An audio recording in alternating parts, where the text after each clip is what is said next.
All right, we are group 7 and we are going to be presenting on adolescent sleep patterns. My name is Elise Eichmann and I'm going to start presenting first.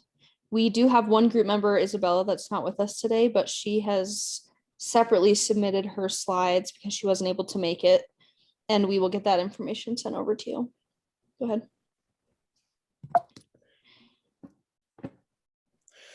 So the first thing that I wanted to mention about wake and sleep patterns within adolescence is that there's two main factors that play a role in sleep and wake patterns. The first one is biological factors. Everyone has these. There's the sleep and wake homeostasis system, and then our circadian rhythm, or our biological clock. These processes are controlled by a part of our brain in the hypothalamus. This is very biological. It determines when we wake and sleep. There's not a lot we can do about it.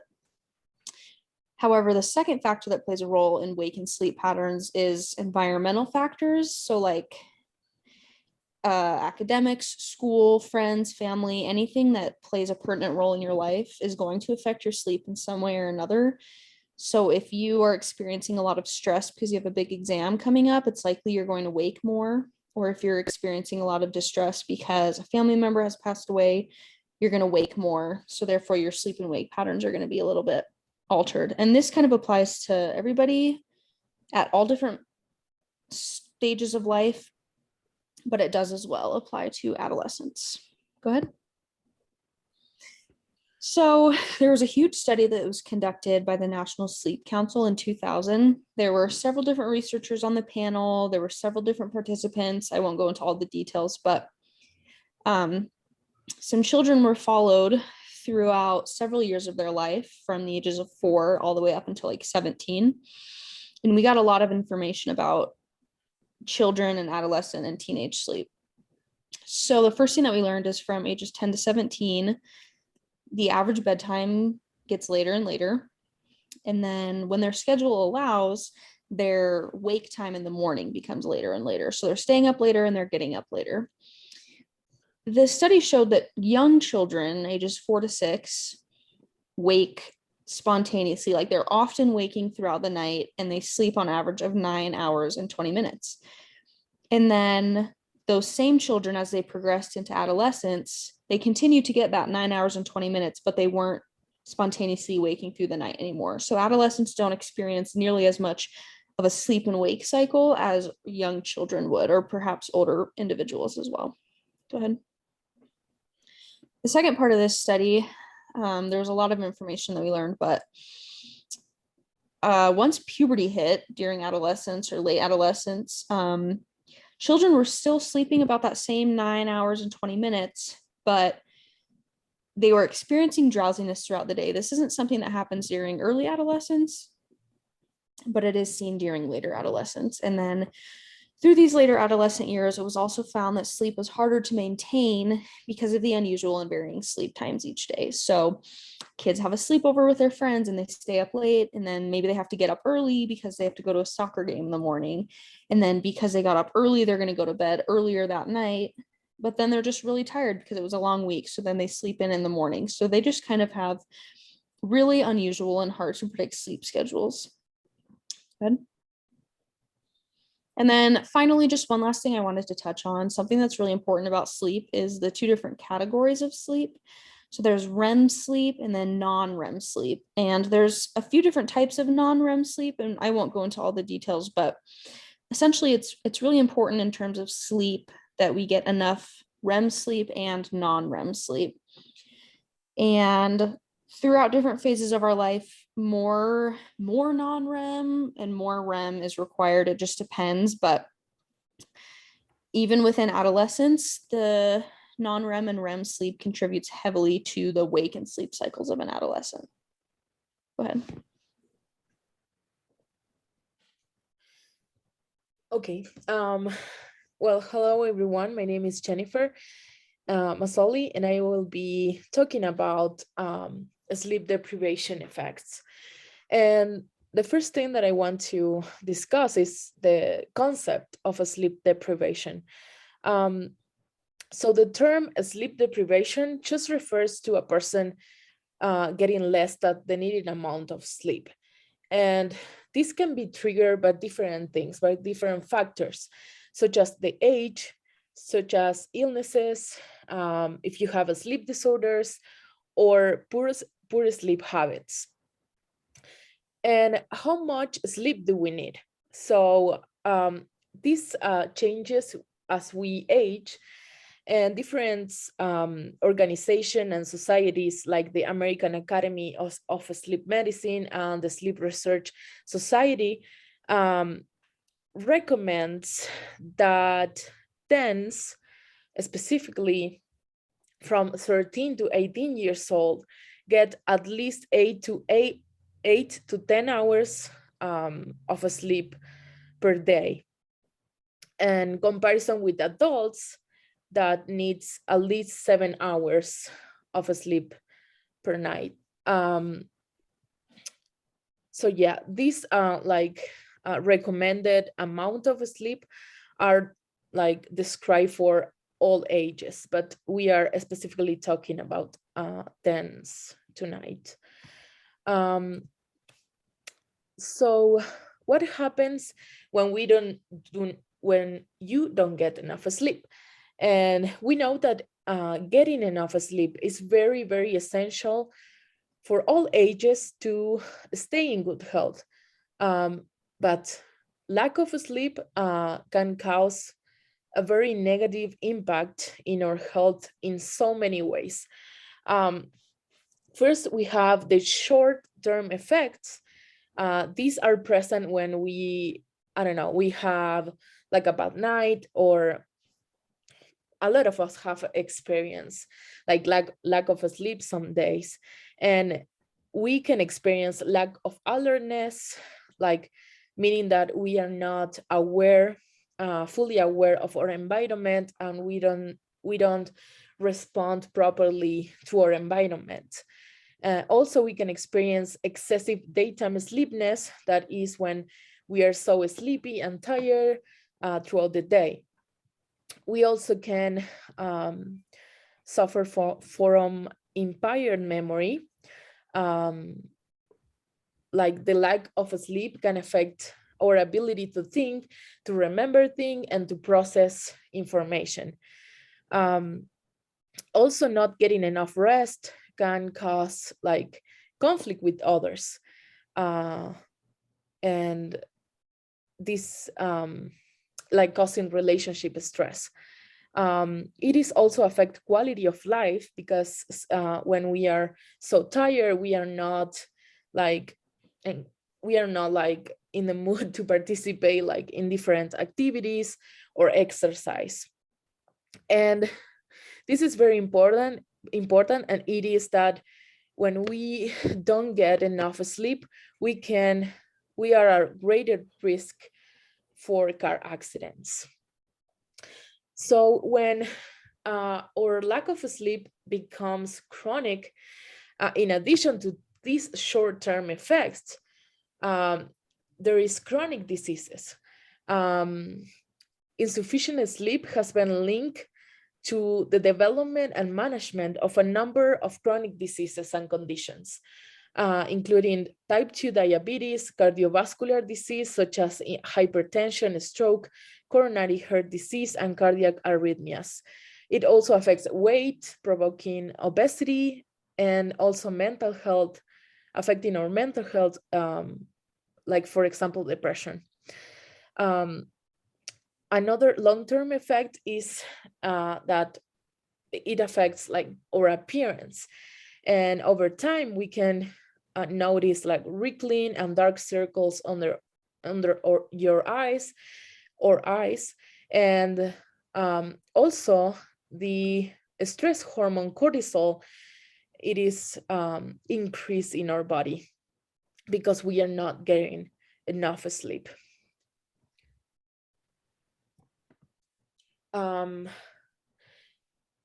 I wanted to share this infographic, and this infographic is from Johns Hopkins Medicine, and it is like created by Patrick Finan, who is a sleep researcher. And we can see here like the numerically, like the risk and all the effects that can cause not getting enough rest. And as you see here, we can see different categories, and we have the safety category, in which like we can see 6,000 of fatal car crashes caused by drowsy driving each year. And it says that 1 in 25 adults who have fallen asleep at the wheel in the past month for not getting enough rest. So also, as I mentioned before, it affects weight, and it says that when we are not getting enough rest, we crave more sweet, more salty, and starchy foods, because our ghrelin or hunger hormone is very in higher levels, and of leptin, an appetite controller hormone, is lower in our body. And this leads to a 50% more risk to experience obesity if we get less than 5 hours of sleep. Also, we have effects in our brain, and we have a 30% increase in dementia risk. We also have risk for depression, irritability, anxiety, forgetfulness, and fuzzy thinking. And our brain age more rapidly, 3 to 5 years. Also, in terms of health, our immune system is like decreased, and we can have 36% more risk for colorectal cancer and 3 more times risk for diabetes type 2. Also, an increase in high blood pressure, a 48% in developing heart disease, and 3 more times likely to catch a cold. So as you see, not getting enough sleep can affect every part of our lives. Okay, so specifically in adolescents, so we have like a lot of social and cultural factors that, in addition with the evolving of technology and the biology of the adolescents, that prevent them to get like enough sleep, is like a real dangerous combo that we need to avoid, right? And in one study sponsored by the CDC, they perform a questionnaire in 9 states in different school districts, and they found that 6 of 10 middle schoolers don't get enough sleep, and 7 of 10 high schoolers don't get enough sleep. So this is more than the 50% of them. And in the discussion part of this report study, they say that children and adolescents who do not get the recommended amount of sleep for the age are at an increased risk for chronic conditions such as diabetes, obesity, and poor mental health, as well as injuries, attention, and behavioral problems, and poor academic performance. Also, short sleep duration has been found to be associated with engaging in health and injury-related risk behaviors among high school students.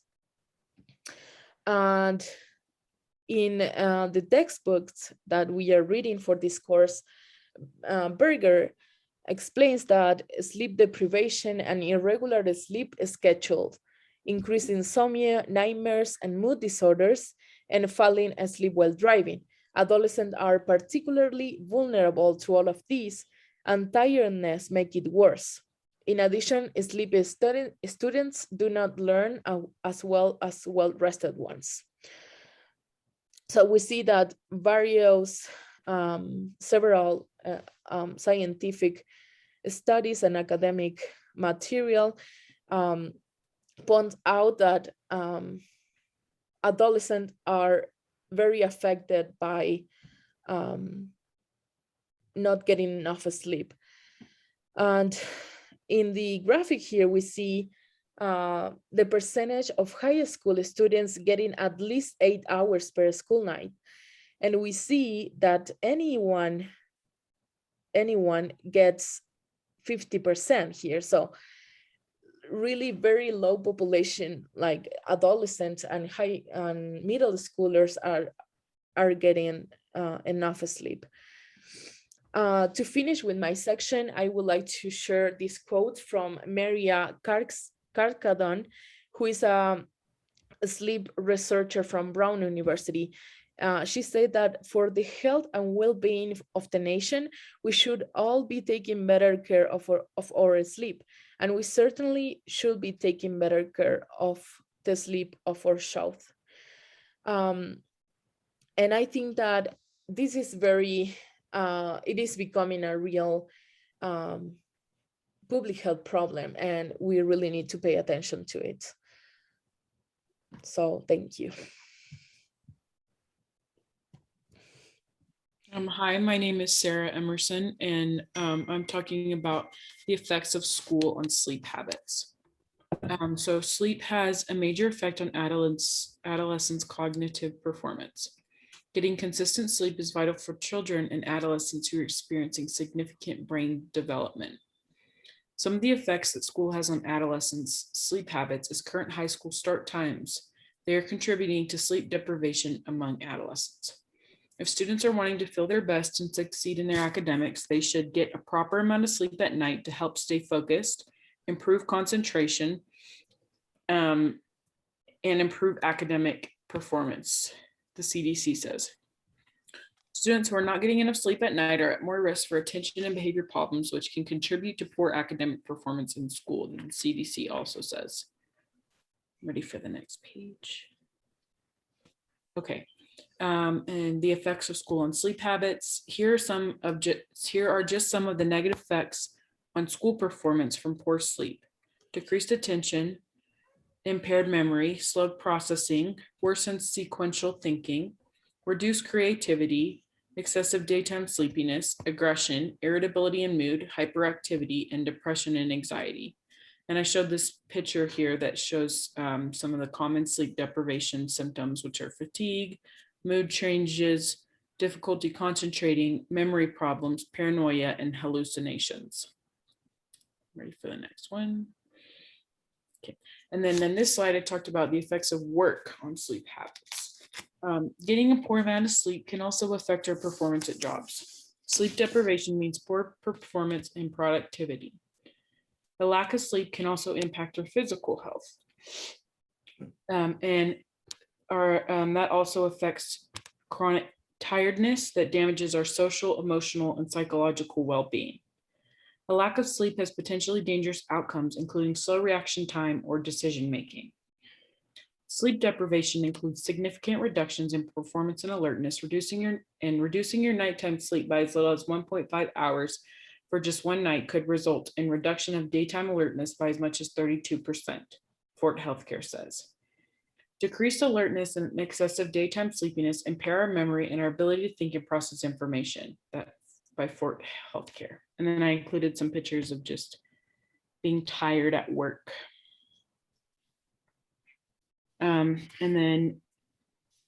Here's some more effects of work on sleep habits. Our quality of sleep is dependent on how well we perform at our jobs. When we get a good amount of sleep, our health, well-being, and quality of work improves. Getting enough sleep also improves our mental health, mood, and brain function. When we are not getting enough sleep, our ability to function is impaired significantly. Our cognitive abilities are lowered, and we are less alert when we don't get enough sleep. And that's the end of my slides. Hi, I'm Will Bates, and my section of our presentation focuses on how can schools address students' sleep needs. To begin, this section will kind of have a lot of combined interests from the entire presentations, and you will see a few familiar things. However, it is all presented in a new way. To begin, students everywhere are suffering from a lack of sleep due to a variety of reasons. A few of these include early school start times, teen puberty and biology, and homework/social activities. Before exploring these topics, it is helpful to understand what problems arise because of a lack of sleep. These problems are listed below. There are drops in academic performance, depression and symptoms resembling depression, increases in unhealthy behaviors such as drug use, risk-taking, and sexual behavior.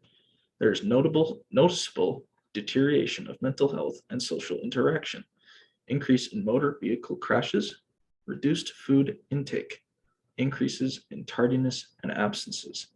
These problems can often combine and intertwine with one another, which create an even bigger problem. However, the three topics introduced / early start, teen biology, and homework/social activities all have ways to help combat the problem. And all of these issues are ways that schools can address the need for sleep. And then the next slide, the first topic to be discussed is how delayed start times for schools can be a very positive benefit in a way that schools can address student sleep needs. To begin, delayed school starts have several positive impacts. Delayed start reduces sleepiness.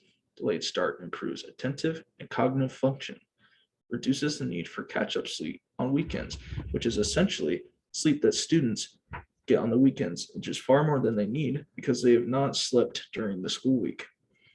It allows students to receive proper amount of sleep. All this information courtesy of Wheaton, 2016. A quote here, Owen, 2014, states that delaying school start times is an effective countermeasure to chronic sleep loss and has a wide range of potential benefits for students in regard to physical and mental health, safety, and academic achievement. In the graphic included here, we can see the various effects of U.S. middle and high schoolers when their school day starts too early. To begin, 5 out of 6 middle school students start the day before a healthy time. Teens need at least 8 hours of sleep per night, and they usually don't get it. Younger students need at least 9 hours of sleep per night, which are our middle school students. 2 out of 3 U.S. high school students get less than 8 hours on school nights.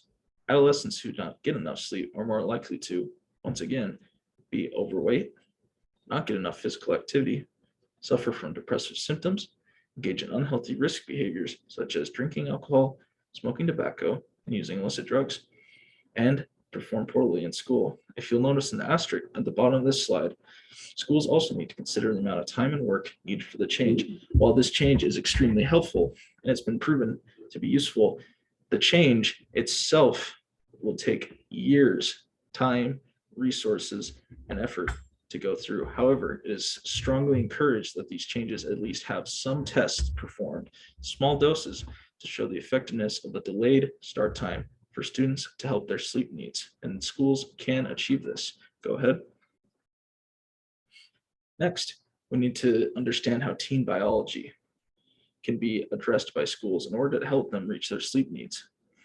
To begin, schools can also address how teen biology and sleep cycles affect their students. As teens get older, they go to sleep later. Most teenagers have trouble falling asleep before 11 p.m. Other factors like family life contribute to teen biology. Schools are encouraged to educate parents about teen biology and sleep patterns. Delayed school starts help accommodate teen biology for sleep. This information, courtesy of Wheaton, 2016, and Karsakadon, 1993. Next, the biological process in teen sleep is often referred to as a timed mechanism. Karsakadon here, 1993, helps us understand what this quote states that pubertal delay of a peak sleep tendency provides additional support for a biologically meditated phase delay linked to pubertal development. The source of such a biological process likely involves biological timing mechanisms. In summary, if schools can understand how the teen biology works, circa teens are not wired to go to bed earlier, especially high school and middle school students. Schools have the opportunity with this information to not only help parents, but also continue to reinforce delayed start times. Schools have the power and they know that teen biology plays a huge role and can take steps in order to further educate their students. This is backed up by the graphic here on this slide. We can't fight biology. We need to ensure that our schools respect the needs of students, and this includes their needs for sleep. This was said by Isabel Chalby, UC Berkeley sophomore studying political economy, which was posted by the Daily Californian. We know that schools, combined with all this information, need to understand teen biology, puberty, and how teens are wired differently, and therefore need changes to help benefit their sleep needs. Go ahead. Finally, we can address how homework/social activities affect the students' sleep needs, and schools have the power to help change this. Homework is one of the biggest challenges for teen students. It greatly affects their sleeping patterns. This in turn affects their schooling. Students often feel pressure to complete large amounts of homework. Homework is often combined with other after-school projects and employment. Homework becomes a stressor when teen students do not have a proper plan to complete it. Students will often complete homework late at night, which lends to their sleep needs and insufficient sleep patterns. All this information courtesy Han 2020. Continuing on, Han 2020 states that doing late night homework, which many high school students often do, is a significant predicator for sleep difficulties, leading to poor sleep quality, poor perceived sleep quality, and less sleep quality. If we notice on our graphic here, it helps to explain how homework, among other activities / other external factors, will affect students in their sleep. We see won't get off electronics, social media / phone, 56%. Irregular sleep activities due to homework activities, 43%. Worry about school, 31%. Worry about social life, 23%. And finally, health problems / medication, 10%, courtesy of CS Matt Children's Hospital in 2018. Schools have the opportunity to work with students in creating proper homework plans, which take sleep patterns into account. Schools can also consider how much homework is being dealt out, which can help to affect student sleep.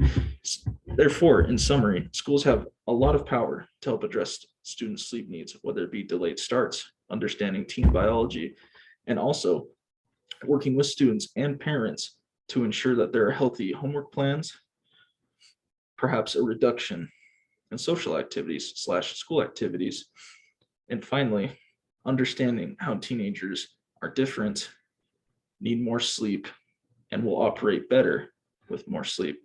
Finally, at the end of this presentation, all of our presenters here, including the one who couldn't make it today, all have reference pages at the bottom of this presentation. Thank you. This has been week 7.